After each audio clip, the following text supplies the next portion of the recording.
Hello dear student, welcome to my channel CSN IT engineering ज्ञान। Operating system subject में आज का जो हमारा टॉपिक रहेगा मेमोरी मैनेजमेंट टेक्निक, बहुत ही इंपॉर्टेंट टॉपिक है। सो इस लेक्चर में हम एक इंपॉर्टेंट डायग्राम कवर करेंगे। सबसे पहले हम देखते हैं मेमोरी मैनेजमेंट टेक्निक होता क्या है। ठीक है, तो मेमोरी मैनेजमेंट टेक्निक का मतलब होता है वो डिफरेंट तरीके जिनके थ्रू ऑपरेटिंग सिस्टम रैम को अलोकेट करता है प्रोसेसेस के लिए। क्या होता है मेमोरी मैनेजमेंट टेक्निक का मतलब कि वो अलग अलग तरीके जिनके थ्रू ऑपरेटिंग सिस्टम रैम को अलोकेट करता है प्रोसेसेस के लिए। ठीक है, यहाँ पर देखो मेमोरी मैनेजमेंट टेक्निक, ये जो मैंने डायग्राम बनाया है आप ऐसे ड्रॉ करना। मेमोरी मैनेजमेंट टेक्निक जो है ना, दो मेजर टाइप दिख रहे हैं यहाँ पर आपको। एक uniprogramming, memory management technique divide है uni programming and multi programming. ठीक है, ये दो मेजर टाइप है। अब यूनी प्रोग्रामिंग का मतलब क्या होता है, यहाँ पर इसमें एक टाइम पर सिर्फ एक ही प्रोग्राम रैम में होता है। जब तक कि वो फिनिश नहीं होता है दूसरा प्रोग्राम वेट करेगा, एंटर नहीं कर सकता है दूसरा प्रोग्राम, उसे वेट करना पड़ेगा।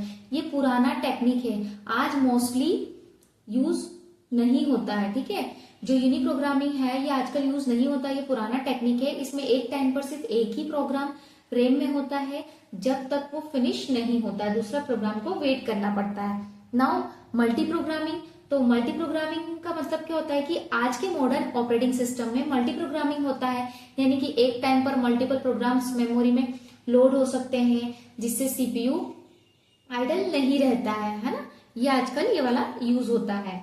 अब जो मल्टी प्रोग्रामिंग है इसमें क्या होता है, दो ब्रांचेस आती है इसके अंदर। मल्टी प्रोग्रामिंग के अंदर दो ब्रांचेस आती है, कौन कौन सी? एक होती है कंटीजियस अलोकेशन, एक होता है non contiguous allocation. Further multi programming further divided होती है किसमें? Contiguous allocation and non contiguous allocation में। सबसे पहला क्या था मेमोरी मैनेजमेंट टेक्निक, ये डिवाइड होती है टू टाइप्स में, uni programming and multi programming, जो मैंने आपको बताया क्या होती है। उसके बाद जो मल्टी प्रोग्रामिंग होती है फर्दर डिवाइड होती है दो ब्रांचेस में, contiguous allocation and non contiguous allocation. यहाँ पर कंटीजियस अलोकेशन का मतलब क्या है, इसमें हर प्रोसेस को एक कंटिन्यूअस ब्लॉक दिया जाता है मेमोरी का, है ना। क्या दिया जाता है इसमें? एक कंटिन्यूअस ब्लॉक दिया जाता है मेमोरी का। ये भी दो टाइप की होती है कंटिन्यूअस, यहाँ पर मैंने मेंशन किया है multi programming with fixed number of task, मैंने शॉर्ट में से MFT लिखा है, मतलब multi programming fixed number of task. And एक और पार्ट जो होता है कंटीजियस अलोकेशन का, वो क्या होता है यहाँ पर multi programming with variable number of task MVT। Okay, यहाँ पर इसका मतलब क्या होता है, कंटीजियस का मतलब क्या होता है कि इसमें हर प्रोसेस को एक कंटिन्यूअस ब्लॉक दिया जाता है मेमोरी का। अब इसके जो दो टाइप है कंटीजियस के, ये कौन सा है?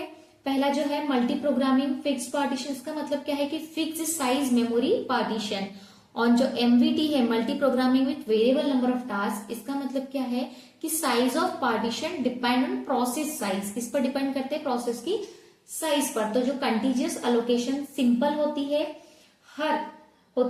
लेकिन एक्सटर्नल फ्रेगमेंटेशन का प्रॉब्लम होता है। कंटीजियस अलोकेशन जो होता है वो सिंपल होता है, लेकिन इसमें एक्सटर्नल फ्रेगमेंटेशन का प्रॉब्लम होता ही है। ठीक है, ये डायग्राम को आपको बिल्कुल ध्यान में रखना है। अब हम देखते हैं non contiguous allocation. Non contiguous allocation को वर्चुअल मेमोरी भी बोलते हैं। ये क्या होता है, यहाँ प्रोसेस को अलग अलग जगह से मेमोरी दी जा सकती है, जरूरी नहीं है कि एक साथ मिली हो। इसी कंसेप्ट से वर्चुअल मेमोरी आता है ना। नॉन कंटीजियस अलोकेशन में क्या होता है कि प्रोसेस को अलग अलग जगह से मेमोरी यहाँ पर दी जा सकती है, ये जरूरी नहीं होता कि एक साथ मिली हो या एक ही जगह से मिली हो। इसी कंसेप्ट से हमारा वर्चुअल मेमोरी भी आता है। अब under non contiguous allocation 5 advance technique, जो कि बहुत इंपॉर्टेंट है, आगे आने वाले लेक्चर में हम कवर करेंगे। ठीक है, कौन कौन सा होता है नॉन कंटीजियस अलोकेशन के अंदर? फर्स्ट यहाँ देखो paging, segmentation, पेज्ड segmentation, multi level paging and inverted paging. ठीक है, पेजिंग क्या होता है? फिक्स्ड साइज ब्लॉक होते हैं, या और we can say pages and frames.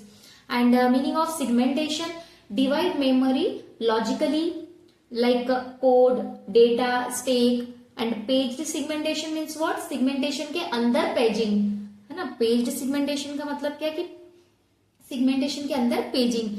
अब multi level paging means page table के अंदर भी पेज टेबल, है ना। Inverted paging means memory efficient paging using inverted page table. ये सब आप नेक्स्ट वीडियो में डिटेल में देखोगे। मैं आपको हर टॉपिक पर एक डिटेल में लेक्चर बनाऊंगी, क्योंकि ये एग्जाम में पूछा ही जाता है, चाहे आप इंटरव्यू दे रहे हो, यूनिवर्सिटी एग्जाम दे रहे हो। सो आज से जो हमने स्टार्ट किया मेमोरी मैनेजमेंट टेक्निक, ये डायग्राम जो मैंने कवर किया, इस डायग्राम को बहुत अच्छे से ध्यान में रखना, इसी के थ्रू आप सारा कवर कर लोगे। ठीक है, आज मैंने आपको इसको शॉर्ट में बताया है with the help of diagram. Next lecture में हम हर टॉपिक को डीप में कवर करेंगे।